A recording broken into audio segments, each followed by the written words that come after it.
السلام علیکم ورحمۃ اللہ وبرکاتہ۔ امید کرتا ہوں تمام احباب خیریت سے ہوں گے۔ اللہ تبارک و تعالی آپ کو ویسی خوشیاں نصیب فرمائے جیسی آپ چاہتے ہیں۔ حضرت سلیمان علیہ السلام کہ اللہ تبارک و تعالی نے جن کو پرندوں کی بولیاں سمجھنے کا بھی ملکہ عطا فرمایا اور آپ کو قوت و طاقت عطا فرمائی، تو ایک مرتبہ آپ جاہ و حشم کے ساتھ کر و فر کے ساتھ ایک جگہ سے گزر رہے تھے اپنے پورے جو ہے وہ لشکر کے ساتھ، ساتھیوں کے ساتھ، تو دیکھا کہ لق لق یہ پرندہ ہے اور چڑیا آپس میں درخت پر جو ہے وہ جھگڑا کر رہی ہیں۔ اب حضرت سلیمان علیہ السلام نے جب دیکھا تو لوگوں کا کہا کہ آپ ذرا ٹھہر جاؤ، مجھے ان کی باتیں سننے دو، یہ آپس میں کیا جھگڑا کر رہی ہیں، مجھے جو ہے ان کی جو ہے گفتگو سننے دو۔ تو حضرت سلیمان علیہ السلام رک گئے۔ اب وہ دونوں پرندے جو ہے وہ آپس میں جھگڑا کر رہے ہیں۔ تو جو لق لق ہے اس کی چونچ جو ہے وہ لمبی ہوتی ہے، یہ بگلے کی طرح لگتا ہے لیکن بگلا نہیں ہے۔ اب وہ چڑیا کو کہتا ہے کہ تم میرے سائے میں رہتی ہے، تیرا مجھ پر جو ہے وہ کوئی احسان نہیں، میرا تجھ پر بڑا احسان ہے کہ میں تجھے سانپ سے بھی بچاتا ہوں اور تم میرے سائے میں بھی رہتی ہے، تجھے کوئی تکلیف بھی نہیں ہوتی، تجھے ہوا بھی لگتی ہے اور دھوپ بھی نہیں پڑتی۔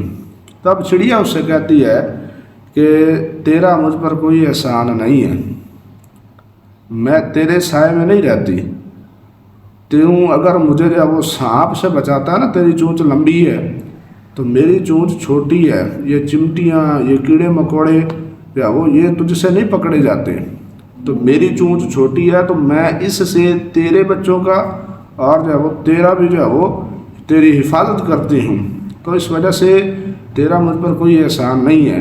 اگر بات اس طرح ہو تو پھر یہ زیادہ مناسب ہے کہ ہم دونوں ایک دوسرے کے محتاج ہیں، اور پھر ہم جب ایک دوسرے کے محتاج ہیں تو پھر سب سے بڑھ کر محتاجی ہماری وہ اللہ تبارک و تعالیٰ کی طرف سے ہے۔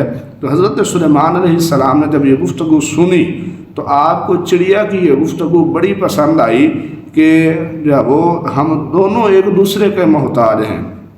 تو یہاں پر سمجھانے کی اصل بات یہ ہے کہ ہر انسان وہ دوسرے کا محتاج ہے۔ دیکھیں، اگر جو ہے وہ مستری ہے، دیواریں بناتا ہے، تو ایک وقت آئے گا کہ وہ پلمبر کا محتاج ہوگا، وہ اس کے پاس جائے گا کہ میرے گھر کی ٹوٹی تو صحیح کر دے جناب۔ اب وہ پلمبر ہے تو وہ ایک وقت آئے گا کہ مستری کے پاس جائے گا، جی میرے گھر کی دیوار تو صحیح کر دے۔ ہر امیر غریب کا محتاج ہے اور ہر غریب امیر کا محتاج ہے۔ تفسیر جلالین میں پڑھا تھا کہ اگر تمام انسانوں کو امیر بنا دیا جاتا تو پھر کیا ہوتا، پھر کوئی دوسرے کو منہ ہی نہیں لگاتا، کوئی کام ہی نہ کرتا، وہ کہتا میں تو چودھری ہوں، میرے پاس تو جو وہ مال ہے، میں تمہارا کام کیسے کروں۔